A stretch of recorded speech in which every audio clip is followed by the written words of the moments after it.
ओम श्री गणेशाय नमः। स्वागत है आप सभी का हमारे चैनल पर। आज के इस वीडियो में आप सुनेंगे गणेश चतुर्थी के अवसर पर सुनी जाने वाली चौथ माता की कथा। चौथ माता की कथा सुनने से या पढ़ने से संतान की आयु में वृद्धि होती है एवं सांसारिक जीवन सुखमय बनता है। इसीलिए चौथ माता की कथा अवश्य सुननी चाहिए। व्रत रखें या ना रखें किसी भी वजह से, पर कथा तो सुननी ही चाहिए। और आज की वीडियो में हम आपको चौथ माता की कथा सुनाएंगे। कथा आरंभ करने से पहले आपसे एक आग्रह है कि अगर अभी तक आपने हमारे चैनल को सब्सक्राइब नहीं किया है, पहली बार चैनल पर आए हैं, तो चैनल को सब्सक्राइब करके बेल आइकन पर क्लिक कर दीजिए। और आज की कथा आपको अच्छी लगे तो लाइक अवश्य करिए, क्योंकि आपके लाइक से ही हमें पता चलता है आपको हमारा वीडियो पसंद आया। तो चलिए अब शुरू करते हैं चौथ माता की कथा। एक नगर में एक सेठ सेठानी थे और उनके एक बेटा और बहू थे। बहू सबको भोजन करा के फिर स्वयं भोजन करती। एक पड़ोसन ऐसी थी जो रोज उससे पूछती कि बहू आज तुमने क्या खाया है, तो बहू कहती ठंडो बासी। एक दिन उसके पति ने ऐसा सुनकर विचार किया कि आज तो पकवान बनाए जाएं और फिर देखें कि मेरी पत्नी क्या कहती है। उसने तरह तरह के पकवान बनवाए और घर के सभी लोगों ने एक साथ बैठकर भोजन किया। आज भी पड़ोसन ने उससे पूछा कि बहू आज क्या खाया, तो बहू ने कहा ठंडो बासी। तब सेठ के लड़के ने सोचा कि हो ना हो कोई बात तो अवश्य है जिससे कि मेरी पत्नी ऐसा कहती है। उसने पत्नी से पूछा कि तुम रोज ठंडो बासी खाया ऐसा क्यों कहती हो, जबकि हम सबने एक साथ बैठकर कई तरह के पकवान खाए। तब उसकी पत्नी बोली कि हम जो खा रहे हैं वह बाप बूढ़ों की कमाई है। जिस दिन आप कमा कर लाओगे उस दिन मैं समझूंगी कि ताजा भोजन कर रहे हैं। अब एक दिन लड़के ने माँ से कहा कि माँ, मैं एक बड़े शहर में कमाई करने जा रहा हूँ। तब माँ बोली, बेटा अपने पास इतना धन है कि खाया नहीं खुटेगा। माँ ने मना किया, लेकिन माँ के मना करने पर भी बेटे ने स्वयं कमाने का निश्चय कर लिया और जाते समय पत्नी से कहा कि मैं जब तक कमाकर बहुत सा धन लेकर ना आऊं तब तक तुम चूल्हे की आग मत बुझने देना। एक दिन चूल्हे की आग बुझ गई तो वह मन ही मन घबराने लगी और सोचने लगी कि कहीं मेरे पति पर कोई संकट तो नहीं आया, और जल्दी से पड़ोस में से आग लाकर चूल्हे में रख दूं, ऐसा सोचकर पड़ोस में गई। वहां पर पड़ोसन चौथ माता का पूजन और व्रत कर रही थी। पड़ोसन ने कहा कि थोड़ी देर में आकर ले जाना। तब बहू ने पड़ोसन से पूछा कि आप यह व्रत क्यों करती हो, इससे क्या मिलता है। तो पड़ोसन बोली, चौथ माता के इस व्रत को करने से अन्न लक्ष्मी मिले और अपनी मनोकामना पूरी हो। अब बहू भी चौथ माता का व्रत करने लगी। दीवार पर चौथ माता बनाई। उस दिन घी गुड़ का चूरमा बनाकर रात्रि को चंद्रमा को अर्घ्य देकर भोजन करती। ऐसा करते करते बहुत दिन बीत गए। चौथ माता ने उस बहू के पति को सपना दिया कि साहूकार के बेटे, तू जागे कि सोवे, तेरी पत्नी बहुत याद कर रही है, घर जाकर उसकी चिंता मिटा। तू दुकान खोलकर कंकु केशर का पगलिया बना के बैठ जाना, आज तेरा हिसाब किताब चुकता हो जाएगा। अब तो चौथ माता ने जैसा कहा था वैसा ही हुआ। तो उसने घर जाने की तैयारी की और गाड़ी भर के धन दौलत लेकर चल दिया। रास्ते में एक बड़ा सा काला नाग फन फैलाए हुए बैठा था और कहने लगा कि आज तो मैं तुझे डसूंगा, छोड़ूंगा नहीं, आज तेरी आयु पूरी हो गई। सेठ के लड़के ने कहा, आज चौथ माता ने मुझे सपना दिया तो मैं पत्नी से मिलने जा रहा हूँ। वहाँ मेरी पत्नी बहुत चिंता कर रही है, मैं उससे मिलकर जरूर आऊँगा, तब तुम मुझे डस लेना। नाग ने कहा, तुम शपथ पूर्वक कहकर जाओ कि मैं वापस लौट कर आऊँगा तो मैं तुम्हें जाने दूंगा, परंतु अगर तुम लौट कर नहीं आए तो मैं तुम्हारे घर आकर तुम्हें डस लूँगा। इस प्रकार सर्प को वचन देकर वह घर पहुँचा वहाँ सभी से हंसी खुशी मिला और भोजन करने उदास होकर बैठ गया। तब उसकी पत्नी ने उदास होने का कारण पूछा तो पति ने काले नाग वाली बात बताते हुए कहा कि यदि मैं उसके पास नहीं जाऊंगा तो वह घर आकर ही मुझे डस लेगा। पत्नी बहुत चतुर थी।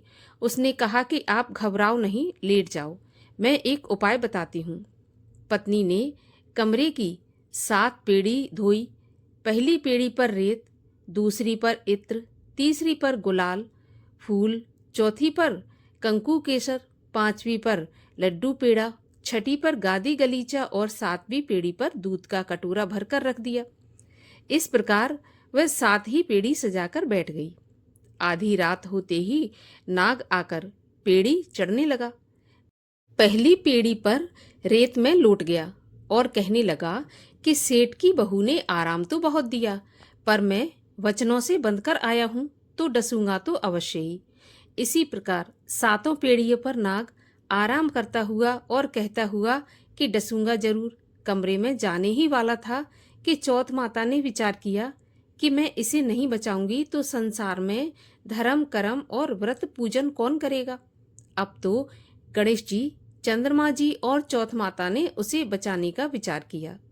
चंद्रमा जी ने उजाला किया, चौथ माता ढाल बनी और गणेश जी ने तलवार लेकर नाग को मार दिया और ढाल से ढक दिया।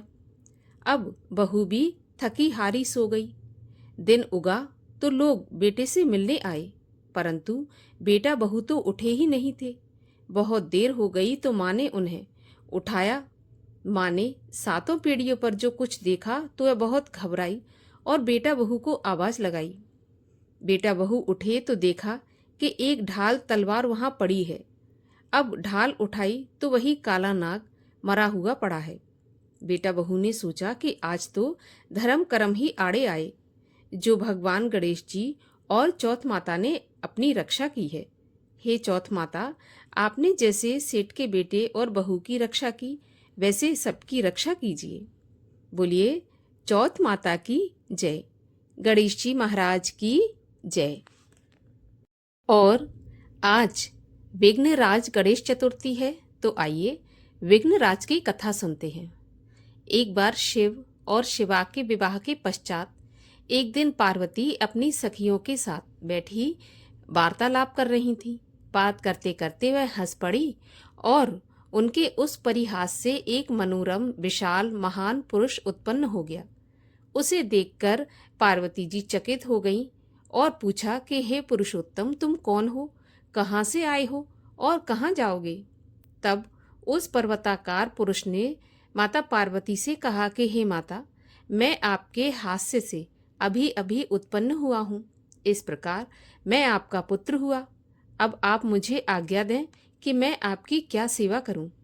तब पार्वती जी ने कहा कि मैं शिव जी से मान किए हुए बैठी हूँ और ऐसी स्थिति में तुमने जन्म लिया है, अतः मान परायण तुम्हारा नाम ममता होगा। माँ गौरा ने कहा, पुत्र, तुम गणेश का ध्यान करो तथा उसे षडाक्षर मंत्र की दीक्षा दी। यह माता के चरण स्पर्श कर वन में तपस्या करने चला गया। वन में ममता की भेंट शंबरासुर से हुई। पार्वती के पुत्र मम ने उनसे कहा कि आप कौन हैं और यहाँ किस लिए पधारे हैं। तब शंबरासुर ने कहा कि शिवपुत्र, मैं तुम्हें विद्या दान देने आया हूँ। शंबर ने मम को सारी आसुरी शक्तियाँ और विद्याएं सिखा दी।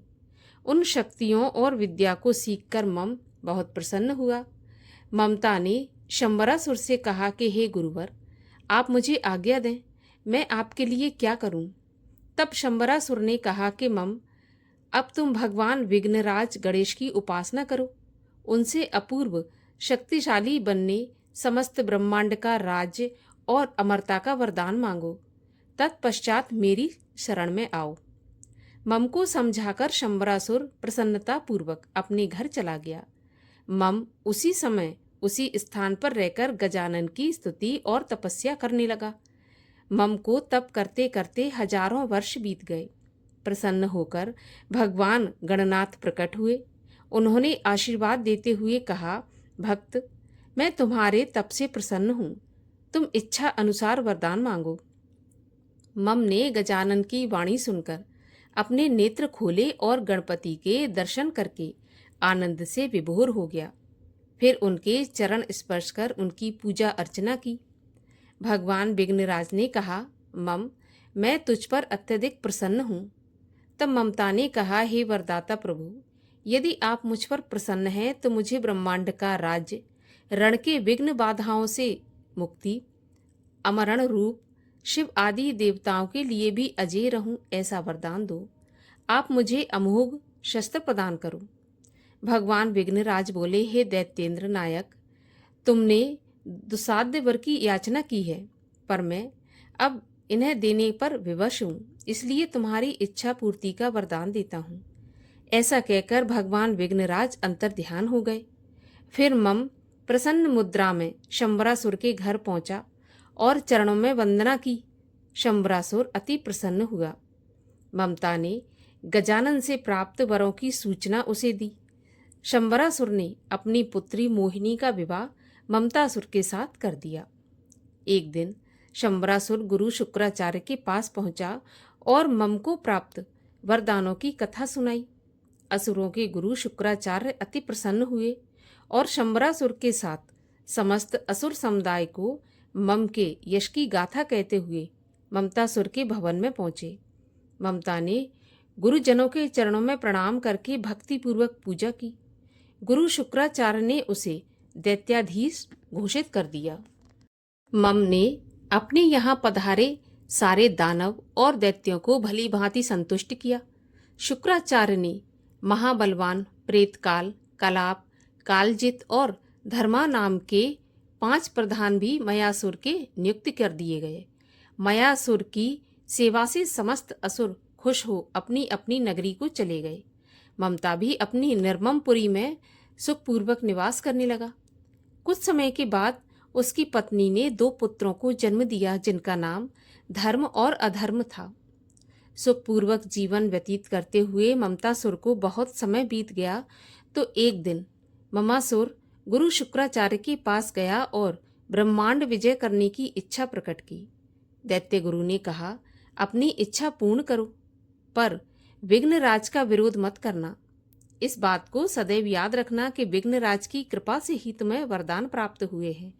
ममतासुर ने अपने वीर सैनिकों, पुत्रों और योद्धाओं को लेकर युद्ध किया और पृथ्वी व पाताल पर विजय प्राप्त कर ली। इस विजय के बाद ममतासुर ने स्वर्ग पर आक्रमण कर दिया। इतना भयंकर युद्ध हुआ कि रक्त की नदियां बह गईं। यहाँ तक कि असुर के सम्मुख देवगण भी ठहर नहीं सके।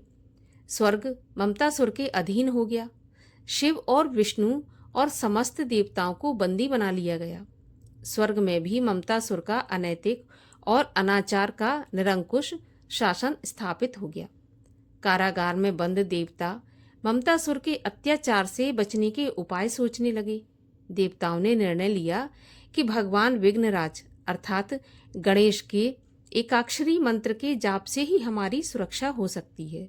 अतः स्नान आदि से निवृत्त हो वे मानसिक रूप से भगवान विघ्नराज की स्तुति करने लगे। भाद्रपद की चतुर्थी को शेष वाहन विघ्नराज प्रकट हुए। तब देवताओं ने कहा कि प्रभु, धर्म का नाश करने वाले ममतासुर की कारागार में हम अत्यंत कष्ट पा रहे हैं। सर्वत्र पाप, संताप और अनाचार बढ़ रहा है। हम सब उसके कर्मों से पीड़ित हैं। अब आप ही हमें उससे रक्षा करके बचा सकते हैं। भगवान गणनाथ ने देवताओं को संतुष्ट करते हुए कहा कि हे देवगण, तुम अपने अभीष्ट वर को प्राप्त करो। और ऐसा कहकर विघ्नराज अंतर्ध्यान हो गए। ममतासुर ने जब सुना कि भगवान गणनाथ देवताओं को वरदान देकर गए हैं तो वह अत्यधिक क्रोधित हुआ। ममतासुर चिंता युक्त बैठा था कि महर्षि नारद उसके सम्मुख पहुंचे। ममतासुर ने अनेक उपचारों से उनकी पूजा और स्वागत किया। नारद जी बोले, मुझे रोषवाहन विघ्नराज ने यहाँ भेजा है। भगवान गणनाथ अधर्म के शत्रु हैं। वे सर्वात्मा, सर्वसमर्थ, सर्वपालक और सर्वव्यापी हैं।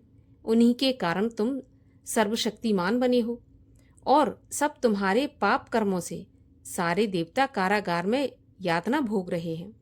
धर्म का नाश हो रहा है। जब बिल्लेश्वर की आज्ञा है कि तुम तुरंत अधर्म और अनाचार को समाप्त कर मेरी शरण में आ जाओ, नहीं तो मैं तुम्हारा सर्वनाश कर दूंगा। दैत्यों के गुरु शुक्राचार्य ने भी ममतासुर को यही परामर्श दिया कि तुम्हें ऋषिवर नारद की बात मान लेनी चाहिए, परंतु ममतासुर ने दर्प के कारण अपने गुरु की भी बात नहीं मानी और बिंबेश्वर अर्थात गणपति से युद्ध करने को तत्पर हो गया। देवराज विघ्नराज ने कहा कि ममतासुर, मैं तेरा घमंड चूर चूर कर दूंगा। ममतासुर अपने पुत्रों और पराक्रमी सेना को लेकर युद्ध मैदान में पहुंचा। मद में अंधे असुर की दुष्टता को देखकर विघ्नराज अत्यंत क्रोधित हुए और उन्होंने अपना कमल असुर सेना के बीच छोड़ दिया, जिससे सभी असुर मूर्छित होकर गिर पड़े। जब ममतासुर चेतन हुआ तो उसने अपने पास कमल और विघ्नराज को पाया। विघ्नराज के दर्शन करते ही ममतासुर उनके चरणों में गिरकर क्षमा मांगने लगा। करुणामय दयावान भगवान गजानन उसकी भक्ति से प्रसन्न हुए। उन्होंने कहा, तुम अपने निवास में रहकर मेरी आराधना करो, धर्म का पालन और श्रेष्ठ कर्मों का फल भोगो। जो मेरे भक्त ना हो उन्हें प्रेम, ममता और स्नेह भाव से दास बनाकर मेरी भक्ति में लगाओ। ममता अर्थात ममतासुर ने विघ्नराज की आज्ञा को मानकर उन्हें प्रणाम किया और समस्त देवगण व गणराज का गुणगान करता हुआ अपने नगर को चल दिया। तो ये थी भगवान विघ्नराज की कथा। और आइए अब करते हैं गणेश जी की आरती। जय गणेश जय गणेश जय गणेश देवा, माता जाकी पार्वती पिता महादेवा। जय गणेश जय गणेश जय गणेश देवा, माता जाकी पार्वती पिता महादेवा। एक दंत दयावंत चार भुजाधारी, मस्तक सिंदूर सोहे मूस की सवारी। पान चढ़े फूल चढ़े और चढ़े मेवा, लड्डुओं का भोग लगे संत करे सेवा। जय गणेश जय गणेश जय गणेश देवा, माता जाकी पार्वती पिता महादेवा। अंधन को आँख देत कोढ़िन को काया, बांझन को पुत्र देत निर्धन को माया। सूर श्याम शरण आए सफल कीज सेवा, माता जाकी पार्वती पिता महादेवा। जय गणेश जय गणेश जय गणेश देवा, माता जाकी पार्वती पिता महादेवा। दीनन की लाज रखो शंभु सुतवारी, कामना को पूरा करो जाऊं बलिहारी। जय गणेश जय गणेश जय गणेश देवा, माता जाकी पार्वती पिता महादेवा।